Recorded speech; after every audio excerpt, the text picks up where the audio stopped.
मेरे प्यारे किसान बहनों और भाइयों को एक बार फिर से मेरा नमस्कार। मुझे जानकारी हुई है कि इस वर्ष आपके पेड़ी व पौधा गन्ने में पिछले वर्षों के मुकाबले काफ़ी सुधार आया है। ये काफ़ी मेहनत के बाद हुआ है और मैं इस बात के लिए आप सभी को बधाई देना चाहती हूँ।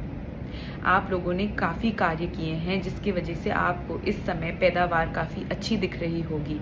सबसे पहला कार्य तो आपने ये किया कि आपने सिंचाई और 3 बार यूरिया का डोज सही समय पर दिया और निराई गुड़ाई भी किया साथ साथ। इससे आपके गन्ने को सही समय पे जमाव और सही समय पे ब्याज प्राप्त हुआ और इसका नतीजा आज आपको पैदावार में ज़रूर दिख रहा होगा।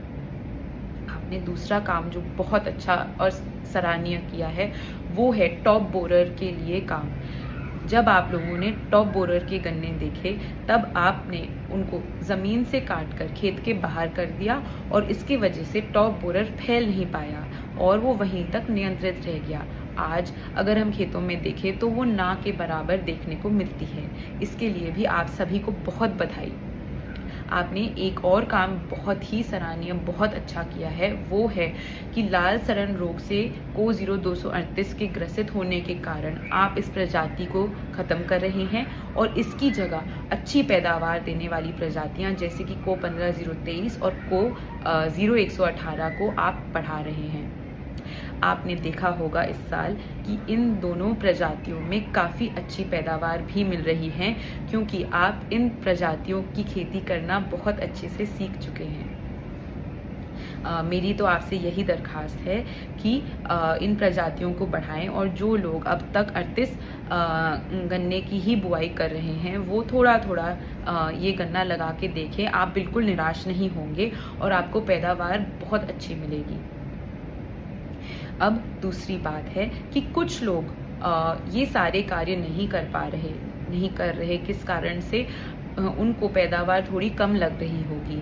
आप लोग आगे आने वाले साल में ये सारे कार्य अगर करेंगे तो आपको निश्चित ही पैदावार में इससे ज़्यादा लाभ होगा। जितना आपकी लागत लगेगी उससे ज़्यादा लाभ मिलेगा आपको। अब हम सितंबर माह में आ चुके हैं।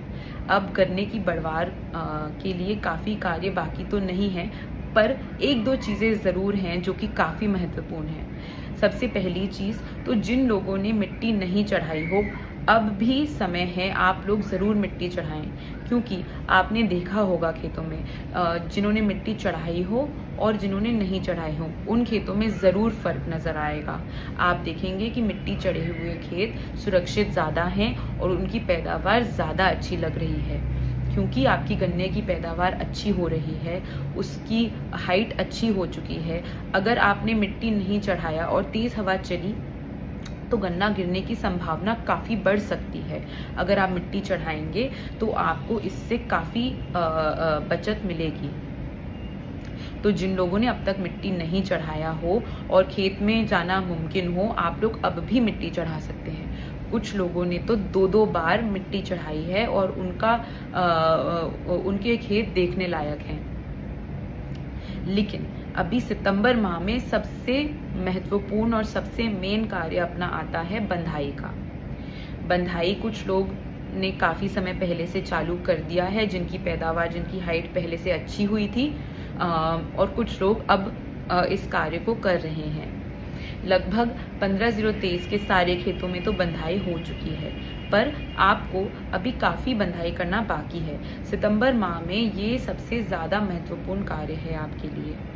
तो बंधाई में सिर्फ एक चीज़ का ध्यान रखें कि ऊपर की पत्तियों से पत्तियां ना बांधें। जो आपकी पत्तियां हैं नीचे की सूखी पत्तियों से अगर आप बंधाई करेंगे गन्ने की तो गन्ना बंधेगा। अगर आपने ऊपर की हरी पत्तियों से बंधाई कर दी तो आप पत्तियों को बांधेंगे और फिर गन्ने की बढ़वार वहीं रुक जाएगी। तो आपको ध्यान रखना है कि बंधाई करते करते उसके लाभ के बजाय आपको नुकसान न हो जाए। तो जब आप लेबर लगाएं तो ज़रूर जाके जांच करें कि किस तरीके से बंधाई हो रही है। अगर आपने सिर्फ लेबर लगाकर उसकी जांच नहीं की तो आपको शायद इसका फ़ायदा नहीं मिलेगा और खर्चा भी हो जाएगा। तो आप लोग ज़रूर जाके देखें कि गन्ना बंध रहा हो और पत्तियां न बंध रही हों। और अब जो एक सच्चाई है और अब हम इसके बारे में कुछ नहीं कर सकते हैं, वो है कि अब 38 गन्ने में झूम कर लाल सड़न रोग फैल रहा होगा, क्योंकि अगस्त में बारिश अच्छी हुई है और अभी सितंबर माह भी बहुत अनुकूल है लाल सड़न को फैलने के लिए। आपने अपने 0238 को 0238 गन्ने में बहुत ज़्यादा देख रेख करनी है। मेरी तो दरख्वास्त है कि हर हफ्ते जाएं और पूरे खेत में एक एक क्लम्प को देखें। अगर बारिश हो रही हो तो अलग बात है, पर अगर खेत में जाना मुमकिन हो तो हर हफ्ते जाएं और हर हफ्ते जांच करें। जहां आपको लाल सड़न रोग का गन्ना मिले उसके पूरे झुंड को उखाड़ें और उसको खेत से बाहर करके उसको जला दें और उस उखड़े हुए स्थान पर ब्लीचिंग पाउडर डालें और हेक्सास्टॉप का स्प्रे पूरे खेत में करें। अगर आपने ये कार्य बार बार करके उस खेत को बचाए रखा तब आपको पैदावार मिल सकती है, नहीं तो पूरा का पूरा खेत सूख सकता है। आप लोग सब ने देखा है और मुझे आपको इस बात की जानकारी देने की ज़रूरत बिल्कुल ही नहीं है। मेरी तो आपसे यही दरख्वास्त है कि धीरे धीरे आप लोग 0238 गन्ने की बुआई बंद कर दें और दूसरी प्रजातियां करें। शायद आने वाले समय में अगर रोग पूरा समाप्त हो जाएगा तो हम लोग 0238 को फिर से वापस ले आएंगे, पर एक बार तो हमें उसे समाप्त करना ही पड़ेगा कि उसकी रोग की एक साइकिल होती है वो टूट जाए। आपके पास बहुत अच्छी अच्छी प्रजातियां हैं, को 0118 और को 15023। इनमें पैदावार कहीं से भी 0238 से कम नहीं है और लाल सड़न रोग ग्रसित 0238 से तो बहुत ज़्यादा है। तो आप लोग अपने आप को ज़रूर बचाएं, देख रेख करें और लाल सड़न रोग को न आने दें। इसके अलावा मैंने जो आपको अभी बताया, आप बंधाई का काम ज़रूर करें, क्योंकि इस साल आपकी गन्ना फसल बहुत अच्छी है और सितंबर अक्टूबर माह में जब हवा चलेगी तो आपका गन्ना निश्चित ही गिरेगा। और एक बात, आप लोग बिल्कुल लेबर की अरेंजमेंट इस तरीके से करके रखिए कि अगर आपका गन्ना गिरता भी है तो आप उसको 24 घंटे के अंदर अंदर वापस उठवा लें। लेबर आपके पास अवेलेबल होनी चाहिए, उनको आप लोग पहले से बात करके रखिए।